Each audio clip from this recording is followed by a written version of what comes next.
Hello everyone, welcome to our channel Education Hotspot. So in this video we are going to cover or restart the UPSC optional paper 2 that is Indian Sociology. And जैसे कि मैंने आपको inform करा था कि हम लोग अपना ये टॉपिक जो है वो कवर करेंगे from the books from the direct जो भी आपकी सजेस्टेड बुक्स रहती हैं, तो उसमें हम लोग ये टॉपिक जो कवर करने वाले हैं वो हम लोग करने वाले हैं आपकी book essential sociology by Nitin Sangwan. इसके बारे में हम बात कर चुके हैं। इनिशियल कुछ लेक्चर्स मैं रिकॉर्डेड फॉर्म में रखने वाली हूँ, लाइव नहीं कंडक्ट कर रही हूँ बिकॉज टाइमिंग की नहीं सेटिंग बैठ रही है। बिकॉज लाइव में अगर स्टूडेंट नहीं होंगे तो लाइव कंडक्ट करने का मजा नहीं है। इट्स बेटर कि मैं रिकॉर्ड करके लेक्चर अपलोड कर दूं, आप लोग लेक्चर को देखें, समझ में आ रहा है। If this things are okay then you will let me know and I will try to complete this further, take this ahead. और लाइक कुछ चेंज करना है तो हम चेंज कर सकते हैं। तो let me come straight to the topic. Paper 2 में हम लोगों ने जीएस घुरे के इंडोलॉजी के कंसेप्ट पे बात करी थी, कास्ट एंड क्लास पे कास्ट एंड ट्राइब्स पे बात करी थी। अब इनके बारे में आगे बहुत सारी चीज़ें लाइक आज के टॉपिक में हम एम.एस. श्रीनिवास की बात करेंगे। एम.एस. श्रीनिवास का थोड़ा सा अगर मैं आपको फास्ट बताऊं before covering directly to the book what is written in the book, कि एम.एस. श्रीनिवास का पूरा नाम ये we have the initial M and N, तो इट इज़ मैसूर नरसिम्हाचार्य श्रीनिवास। इनका जन्म कहाँ हुआ था? इनका जन्म हुआ था मैसूर में। इन मेजर वर्क की बात करें अगर, तो ये हम सबको पता है कि मतलब अगर आप लोगों ने चीज़ें पढ़ी हुई हैं तो इन्होंने संस्कृताइजेशन एंड डोमिनेंट कास्ट के कंसेप्ट पे भी काम किया था। नाउ जिसको नहीं पता व्हाट इज दिस, तो वेट, कोई बात नहीं, चीज़ें आगे आने वाली है, डिटेल लेक्चर इन पे आने वाले हैं। एम.एस. श्रीनिवास के डोमिनेंट कास्ट की जो बात है वो हम आने वाले चैप्टर्स में डिस्कस करेंगे एंड संस्कृताइजेशन नेक्स्ट वीडियो में ही हम लोग इस पर बात करेंगे। एम.एस. श्रीनिवास ने बुक व्यू से फील्ड व्यू की तरफ शिफ्ट करा। हमने देखा था कि GS Ghurye was more towards the book view और वहाँ मैंने आपको बुक व्यू और फील्ड व्यू का डिफरेंस भी बताया था। तो M S. Srinivas was more into कि हम जाके चीज़ों को ऑब्जर्व करें, स्टडी करें एंड देन अपनी रिसर्च या अपनी जो ऑब्जर्वेशन है उसको फ्रेम करें। बाकी sociologist sitting in the single room referring a book, उसको पढ़ के अपनी चीज़ों को कंप्लीट कर रहे थे। But M S. Srinivas was a person, मैं इंडियन पर्सन में बात कर रही हूँ, हम इंडियन सोशोलॉजी की बात कर रहे हैं। M S. Srinivas was a person who shifted from the book view to the field view. फिर हम देखेंगे कि इन्होंने इन्होंने कुर्ग की स्टडी करी है। इसके बाद इन्होंने रामपुर एक विलेज की स्टडी करी है, वहाँ के लोगों के पैटर्न के बारे में इन्होंने स्टडी की, वो सब बात करेंगे। इसके अलावा ही वॉज इंस्पायर्ड बाय और influenced by, we can say, ये ऑक्सफोर्ड यूनिवर्सिटी भी गए थे पढ़ाई करने के लिए। तो he was inspired by inspired by Radcliffe Brown and Evans Richard. तो इन पर्सन से ये इन्फ्लुएंस थे। तो यू कैन सी कि भाई जिस पर्सन से आप इन्फ्लुएंस होते हो, आप उनकी थ्योरी, आप उनकी रिसर्च, आप उनके वर्क से भी इंस्पायर होते हो चीज़ों को लेके। तो अपने आप में एम.एस. श्रीनिवास जो थे वो बहुत ही इनके वर्क जो है वो काफ़ी इन्फ्लुएंशियल रहे हैं। एम.एस. श्रीनिवास की अगर हम बात करें तो ये एक स्ट्रक्चरल फंक्शनलिस्ट थे। अब जिनको नहीं पता उन्हें कंफ्यूजन होगी कि यार व्हाट इज दिस वर्ड, इस वर्ड का मतलब क्या है, कि ये हम कह रहे हैं कि एक स्ट्रक्चर फंक्शनलिस्ट है। यही आपका हमारा टॉपिक रहेगा आज का। तो पहले हम देख लेते हैं ये क्या होते हैं। मतलब ये जो जिन पर्सन को भी, जैसे आप सुनते हो ना, हम गांधीयन उससे रिलेट करते हैं, हम मार्क्सियन आइडियोलॉजी से बिलीव रखते हैं। तो सब किसी आइडियोलॉजी से बिलीव करते हो तो कुछ बेसिक प्रिंसिपल होते होंगे ना उस आइडियोलॉजी के, जिससे आप फेवर कर रहे हो या जिसको आप फेवर नहीं कर रहे हो। तो यहाँ पे स्ट्रक्चर फंक्शनलिस्ट की अगर मैं बात करूँ तो देखो ये क्या कहता है कि कोई भी चीज़ है वो छोटे छोटे पार्ट से मिलके बनी है। ह्यूमन बॉडी की बात करते हैं, we have internal as well as external organ. हर ऑर्गन का अपना अलग अलग फंक्शन है, बिल्कुल वेरियस। जब आप इनिशियली स्कूल में जाते हो, एलकेजी वगैरह ये सब जो क्लासेस स्टार्ट होती हैं, तो आपको 5 सेंस ऑर्गन के नाम बताए जाते हैं। Can anybody name that? Comment करके मुझे ज़रूर बताइएगा वो 5 सेंस ऑर्गन कौन कौन से होते हैं आपकी बॉडी के। तो हर सेंस ऑर्गन का अपना अलग फंक्शन है, बॉडी के सारे पार्ट्स का अपना अलग अलग फंक्शन है। कोई ब्लड ट्रांसफर कर रहा है, कोई देखने का काम कर रहा है, कोई स्मेल करने का काम कर रहा है, कोई सुनने का काम कर रहा है, कोई बोलने का काम कर रहा है, कोई डाइजेशन का काम कर रहा है। तो बॉडी के सब पार्ट के अलग अलग फंक्शन हैं। लेकिन जो स्ट्रक्चरल फंक्शनलिस्ट के लोग होते हैं वो कहते हैं हम चीज़ों को एज अ होल स्टडी करेंगे, हम इस बॉडी को एज अ बॉडी स्टडी करेंगे। लेकिन दूसरी बात ये भी बोलते हैं कि जो बॉडी डिफरेंट पार्ट से मिलकर बनी है, उन सभी पार्ट का इंटर रिलेटेड होते हैं वो पार्ट, और उन सभी पार्ट का हार्मनी के साथ फंक्शन करना बहुत इंपॉर्टेंट है। बॉडी का एक भी पार्ट खराब हो गया तो मामला गड़बड़ हो जाता है। लाइक अगर आँख में कुछ प्रॉब्लम हो गई तो भी हमारे चीज़ों पे इम्पैक्ट पड़ता है, डाइजेशन सही नहीं है तो भी इम्पैक्ट पड़ता है, हार्ट काम नहीं कर रहा है तो भी इम्पैक्ट पड़ता है, लिवर काम नहीं करेगा तो भी इम्पैक्ट पड़ेगा। तो मतलब अगर किसी भी एक चीज़, पहली बात तो इंटर रिलेटेड है, किसी भी एक चीज़ का मामला गड़बड़ हुआ तो बॉडी गड़बड़ा जाती है। So this is what structure functionalist believe. तो एम.एन. श्रीनिवास, देखो इसकी स्टार्टिंग जो थी वो ऑर्गेनिज्म से रिलेट करके हर्बर्ट स्पेंसर ने की थी, हु बिलीव कि यार ऑर्गेनिज्म भी डिफरेंट बॉडी से बनता है, जैसे मैंने अभी आपको ह्यूमन बॉडी का एग्जाम्पल भी लेके बताया। अब इसके अलावा आप किसी भी चीज़ में ले लो, हर चीज़ के कुछ कुछ बेसिक पार्ट होते हैं, हर चीज़ में कुछ कुछ एलिमेंट्स होते हैं। बी इट लाइक केमिस्ट्री में कोई चीज़ ले लो, मॉलिक्यूल्स वगैरह, एटम्स की स्टडी ले लो, तो हर चीज़ के पार्ट है, कुछ कंपोनेंट से मिलकर चीज़ें बनी हैं और उन सब के बीच में एक रिलेशन है और उन सब का प्रॉपर वर्क करना ज़रूरी है। ये मोटी मोटी आइडियोलॉजी होती है स्ट्रक्चर फंक्शनलिस्ट की, जिसपे एम.एन. श्रीनिवास भी बिलीव करते थे। लेकिन ये स्टडी कैसे करेंगे? As a whole.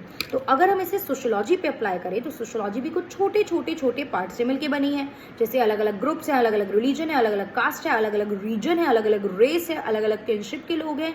तो अलग अलग चीज़ों से मिलकर सोसाइटी बनती है और हर पार्ट इंटर रिलेटेड है। लेकिन ये सब क्या करेंगे? साथ में फंक्शन करे तो मामला ठीक रहेगा। अगर एक भी चीज़ गड़बड़ हुई तो मामला गड़बड़ा जाएगा।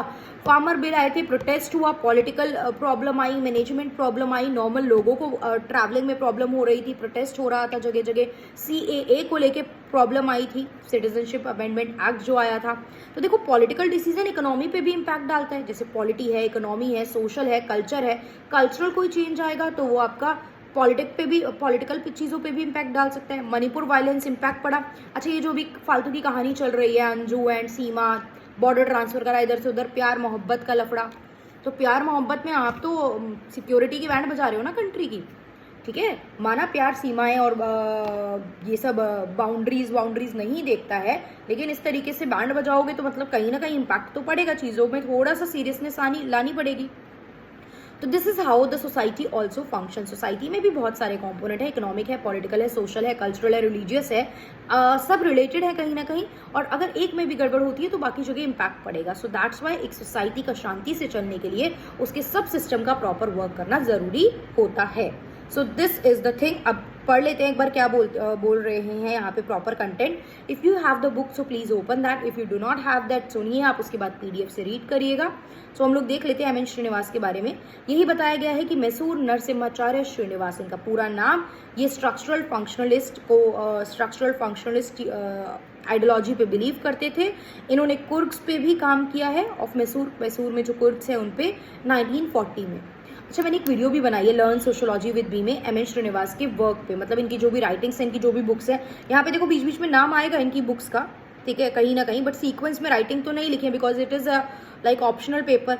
तो आप लोग वो राइटिंग लर्न सोशियोलॉजी वाली प्लेलिस्ट आई थिंक अभी क्रिएट नहीं है, बट या आप वो अभी रिसेंट ही वीडियो होगी, आप उसको देख सकते हो, ठीक है। Unlike his Western counterpart like Parson, he did not take fancy flight of formulating grand theories. भाई इन्होंने बहुत grand theories पे बात नहीं की है, जैसे कि टैलकट पार्सन ने की है।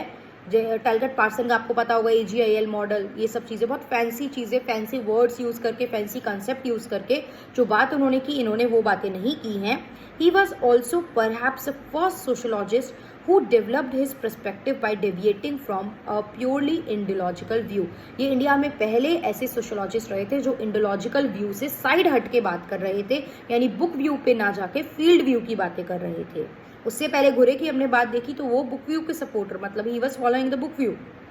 His major contribution was to challenge then prevailing dominant paradigm that focused on understanding Indian society from a purely textual point of view, and in this process he ushered in newer frameworks for understanding Hindu society, in particular Indian society in general। देखिए उस समय ये अलग जाने की कोशिश करी, जो सब लोग टेक्सुअल व्यू की बात कर रहे थे, he do not want to talk about that, he was talking about the field view, और इसमें उन्होंने काफ़ी सारी नई नई चीज़ों को ऑब्जर्व करा अबाउट द इंडियन सोसाइटी, जो हम पढ़ेंगे अभी आगे। कुछ नाम मैंने आपको बताया, संस्कृताइजेशन पे इनके व्यू हम देखेंगे, what is he think about westernization, what is his concept of dominant caste, right. His structural functionalism was a blend of approaches.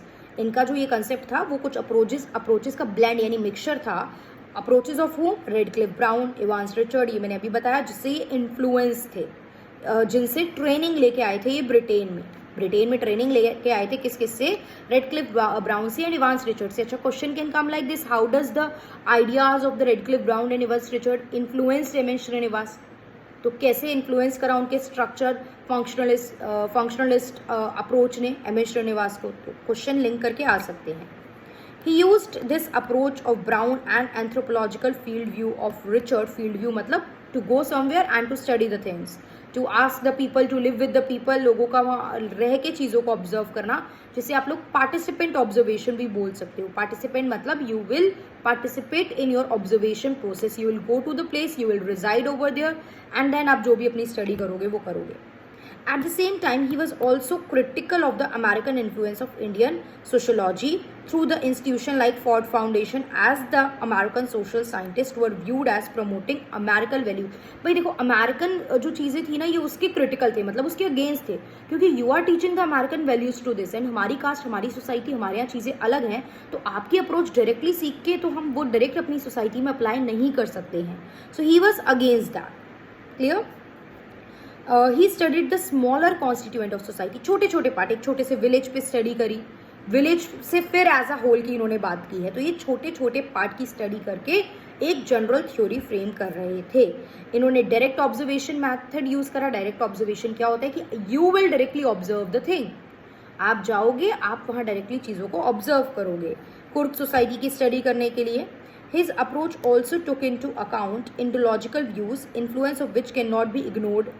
कहीं कहीं बेसिकली इन्होंने इंडोलॉजिकल व्यू यानी बुक व्यू भी यूज़ करा है, लेकिन इनके वर्क में majority of the field view देखने को हमें मिलता है. Srinivas had a system view of Indian society which was derive from his own micro studies of small community. Micro मतलब स्मॉल लेवल पे चीज़ों की स्टडी करना. तो हम देख रहे हैं विलेज लेवल पे चीज़ों को पढ़ रहे हैं, ऑर्गेनाइजेशन को छोटे छोटे लेवल पे पढ़ रहे हैं. He studied Indian society in terms of pattern of relation, social institution and their working in the society. मतलब कि किस तरीके से रिलेशनशिप एग्जिस्ट करते हैं, कौन कौन से सोशल इंस्टीट्यूशन है, जैसे फैमिली, मैरिज, किनशिप, ये सब भी सोशल इंस्टीट्यूशन में ही आते हैं. Srinivas interpreted particular social phenomena like caste पे बात की, फैमिली पे बात की, रिलीजन इन फंक्शनल टर्म, मतलब सबके अपने अलग अलग फंक्शंस होते हैं. फैमिली के भी कुछ फंक्शंस हैं, आगे चैप्टर में वो सब भी हम लोग पढ़ेंगे. कास्ट भी कुछ फंक्शन परफॉर्म करती है, रिलीजन भी कुछ फंक्शन परफॉर्म करता है, जो कि मतलब ये सारी चीज़ें इंडियन सोसाइटी के इंस्टीट्यूशन है, ये फैमिली, कास्ट, रिलीजन, तो ये इन्होंने स्टडी करा. In his study of Coorg he describe the concept of functional unity. Functional unity की इन्होंने बात करी जब इन्होंने कुर्क सोसाइटी को पढ़ा, और इन्होंने क्या करा, कुर्क के काफ़ी सारे रिचुअल्स भी बताया. अभी we are not talking about that directly, Coorg के बारे में क्या क्या चीज़ें देखी, कुर्क क्या है, एक स्मॉल विलेज है, दिस एंड दैट, बट इन्होंने कुर्क सोसाइटी पे स्टडी की थी. और एक रामपुर विलेज की भी इनकी, वहाँ के रामपुर विलेज की बात है. I do not think it is directly mention here. आगे पढ़ते हैं फिर देखते हैं. तो ये सीरीज वहाँ पे रह के क्या ऑब्जर्व कर रहे थे कि what are the various changes that is happening in the society, what are the various changes और द हम किस तरीके से अलग अलग सोशल इंस्टीट्यूशन में, लाइक फैमिली के पैटर्न्स में, मैरिज के स्ट्रक्चर में किस तरीके से चेंजेस आ रहे हैं. He was observing that by living to that place, by directly observing the people of that particular village. He also took a comparative view of Indian society by studying the same phenomena with regional concept. अलग अलग reason मतलब होता है area, REGION, reason मतलब area. तो इन्होंने comparative study को भी यूज करा. तो वेदर क्या इन्होंने यूज करा था एम श्रीनिवास ने कंपैरेटिव स्टडी? यस, कंपैरिजन मतलब क्या होता है, दिस एंड दिस हम कंपेयर कर रहे हैं, how the things are working, यहाँ क्या है, यहाँ पे क्या है. तो ये चीज़ भी इन्होंने यूज करी थी अलग अलग एरिया को लेके, और वहाँ पे क्या चेंजेस हैं वो भी उन्होंने उस स्टडी से ऑब्जर्व करा. Order is understood in term of caste, village, region, ये इन्होंने समझा. ये इंडियन सोसाइटी में जो डायनेमिक चीज़ें हैं, डायनेमिक मतलब the things that keeps on changing with the time, उनको भी इन्होंने ऑब्जर्व करा. Study of Indian society through institution of caste को लेके जो इनकी चीज़ें थी, उन्होंने इनकी राइटिंग को काफ़ी हद तक डोमिनेट करा. मतलब इनकी राइटिंग में काफ़ी मेजॉरिटी में वो चीज़ें देखने को मिलती हैं. इन्होंने डोमिनेंट कास्ट पे भी वर्क करा in the village of Rampura. Dominant caste आगे कास्ट वाले चैप्टर में डिटेल में बता दूंगी, बस ये जानना है आपको मेजर एक इनकी डोमिनेंट कास्ट. अभी मैंने बताया रामपुरा विलेज में भी ही वॉज देयर, ठीक है. तो रामपुरा विलेज में थे ये, और डोमिनेंट कास्ट की इन्होंने स्टडी की. डोमिनेंट कास्ट मतलब नाम से तो समझ में आ रहा है ना, there is a caste that is dominating the other caste. तो इसी से इनका कंसेप्ट जो है वो संस्कृताइजेशन भी है. तो that will study in the next class tomorrow I upload one more video जिसमें हम लोग वो पार्ट कवर करेंगे। अभी हम स्ट्रक्चरल फंक्शनलिज्म की बात कर रहे थे, जिसके बारे में मैंने आपको कुछ फीचर स्ट्रक्चरल फंक्शनलिज्म के भी बताए हैं। पहला फीचर मैंने बताया कि सोसाइटी को एज अ होल स्टडी करते हैं। They consider society is a part of different element और द ग्रुप। सोसाइटी छोटे छोटे डिफरेंट पार्ट से बनी है। Each part of that society is inter related, वो सब पार्ट एक दूसरे से रिलेटेड है। Each part perform the separate function, वो सब सेपरेट फंक्शन परफॉर्म करते हैं। And to maintain harmony in the society, आपको अगर एज अ होल शांति देखनी है तो इन सब पार्ट के बीच में भी हार्मनी रहनी चाहिए। तो these are the various characteristic of the people of this particular group of this particular theory. कौन सी थ्योरी? Structural functionalist theory. इसी पे एम श्रीनिवास ने काम करा। अभी तो बस फालतू की बातें बता रहा है कि भाई कास्ट पे काम करा, डोमिनेंट कास्ट के बारे में चीजें बताई हैं, रिलीजन, फैमिली, मैरिज। देखो बार बार वही चीज रिपीट हो रही है। अभी इस पर्टिकुलर फर्स्ट जो इनका टॉपिक बुक में दिया हुआ है, बहुत ज्यादा कुछ एक तरीके से हर लाइन में कुछ न्यू नहीं है, बट या सिमिलर थिंग्स रिपीट हुई हैं। उसके बाद उन्होंने संस्कृताइजेशन का कंसेप्ट कुर्ग में पढ़ा, मैसूर में। रामपुरा विलेज में जो स्टडी करी उससे एक मेजर कंसेप्ट दिया डोमिनेंट कास्ट, एंड संस्कृताइजेशन का जो दिया वो कुर्ग सोसाइटी में दिया। He also study the process of change in this book in detail. जो चेंज आया उसके बारे में इन्होंने अपनी एक बुक में बात करी। Please do watch the video of the books that I talked about, वहां से भी कुछ चीजों का आइडिया हो जाएगा। क्या बुक थी? चेंज इन मॉडर्न इंडिया, जो कि 1962 में इन्होंने लिखी, जिसमें इन्होंने वेस्टर्नाइजेशन एंड संस्कृताइजेशन को डिटेल में बात की है। That we are going to cover, हम भी डिस्कस करेंगे उस पर। तो ये हो गया social change in modern India में इन्होंने संस्कृताइजेशन और वेस्टर्नाइजेशन को एक्सप्लेन किया। फिर इनका एक और बहुत इंपॉर्टेंट वर्क जो है that is the book the remembered village, जो कि इन्होंने 1976 में लिखी। वो काफ़ी इंपॉर्टेंट बुक रही है इनके एक तरीके से देखा जाए तो एम श्रीनिवास के नेम पे जो रजिस्टर है। It is an outcome of the 11 month he spend in Karnataka village which he named as Rampura. Karnataka के एक विलेज में रामपुरा में 11 मंथ वो रुके हैं वहाँ पे, ठीक है, 1948 एंड विजिटेड सब्सिक्वेंटली टिल 1964। बाद तक भी जाते रहे, 64 तक। पहले तो 11 महीने डायरेक्ट रुके, फिर बाद में विजिट भी करते रहे, क्योंकि he was observing the culture and the trades of that particular place. वो वहाँ के ट्रेड्स और कल्चर को ऑब्जर्व कर रहे थे, तो वहीं को लेके उन्होंने एक बुक लिखी थी द रिमेंबर्ड विलेज, ठीक है। Apart from the above general view of Indian society, उनके कुछ स्पेसिफिक व्यू भी थे, ठीक है। स्पेसिफिक मतलब related to something. His understanding of caste is primarily driven from his numerous field study. He combines theory with practice, मतलब theory को आपको प्रैक्टिस से कंबाइन करना पड़ेगा जब तक आप किसी चीज़ की प्रैक्टिस नहीं करते हो। लाइक अभी आप चीज़ें पढ़ लो, but if you will not practice, आप आंसर राइटिंग प्रैक्टिस नहीं कर रहे हो, आप चीज़ों को लिख नहीं रहे हो, एमसीक्यू नहीं लगा रहे हो, अगर कोई एमसीक्यू का पेपर है, देन टोटली वेस्ट है। तो अपनी जो थ्योरी फॉर्मुलेशन की बातों को भी एक इससे लिंक कर रहे थे कि प्रैक्टिस इज इंपॉर्टेंट। उनकी कास्ट को लेके जो अंडरस्टैंडिंग थी वो उस पर हम लोग बात करेंगे। ये अभी डोमिनेंट कास्ट में आई जाएंगी वो सारी बातें, संस्कृताइजेशन में आ जाएंगी। उनका जो कंसेप्ट था Sanskritisation, dominant caste, vote bank, इसने इंडियन सोसाइटी को एक प्रॉपर व्यू दिया। सीधा कंसेप्ट पे ही आएंगे अगली क्लास में, भी तो यही सब बातें बताई गई हैं। He viewed Indian village as a prototype of Indian society और a microcosm of Indian society like Ghurye. He also rejected the colonial notion of self sufficiency of the Indian village. Colonial का जो अप्रोच था, he rejected that, he was not following that. Village exogamy is one of the prime example that underscore the village were interdependent. Exogamy means, endogamy मतलब होता है marriage with in, exogamy marriage outside. तो village भी आपस में क्या थे, एक दूसरे पे इंटरडिपेंडेंट थे, बिकॉज दे विल मैरिज। एक दूसरे विलेज में आप लोग शादी करोगे, सेम विलेज में आप शादी नहीं कर रहे हो, तो एक तरीके से आप उस चीज़ के लिए भी तो डिपेंडेंट हो एक दूसरे पे। तो इनकी स्टडी का एक इंपॉर्टेंट फीचर विलेज एक्सोगैमी भी है। समरी दे दिया ये इनकी स्टडी के 1-2 पॉइंट्स, डिटेल पिक्चर तो भी बाकी है, तो फालतू सा ट्रेलर चला एक छोटा सा, ठीक है। तो बाकी यस, क्रिटिसिज्म जो थी इनकी राइटिंग की वो ये थी कि ये सिर्फ कम्युनिटी एंड कास्ट तक ही रहे, वही बात करी। भाई उनकी मर्जी, उनकी स्टडी, उन्होंने सिर्फ कम्युनिटी एंड कास्ट की बात की है, ठीक है। मैक्रो अंडरस्टैंडिंग इंडियन सोसाइटी की उन्होंने प्रॉपरली नहीं दी है। बोला जाता है कि विलेज की स्टडी कर रहे थे, स्पेसिफिक स्टडी कर रहे थे, तो थोड़ा माइक्रो कंसेप्ट था ये भी इनका एक क्रिटिसिज्म है, ठीक है। प्लस उनकी जो थ्योरी थी वो सिंगल विलेज पे फोकस थी। हमने देखा ना, अभी हम बार बार पढ़ रहे हैं, तो सिंगल विलेज पे फोकस थी, तो उसका स्कोप भी आप जनरलाइज नहीं कर सकते। हम ये नहीं कह सकते it applied to everywhere like this, तो वो जनरल नहीं हो सकता बिकॉज लिमिटेड स्कोप था उसका। क्लियर? तो M Srinivas and structural functionalist concept को हमने कवर किया है। छोटी छोटी मतलब ऑलरेडी बहुत बड़ी हो गई है, 20 मिनट की वीडियो हो गई है ये।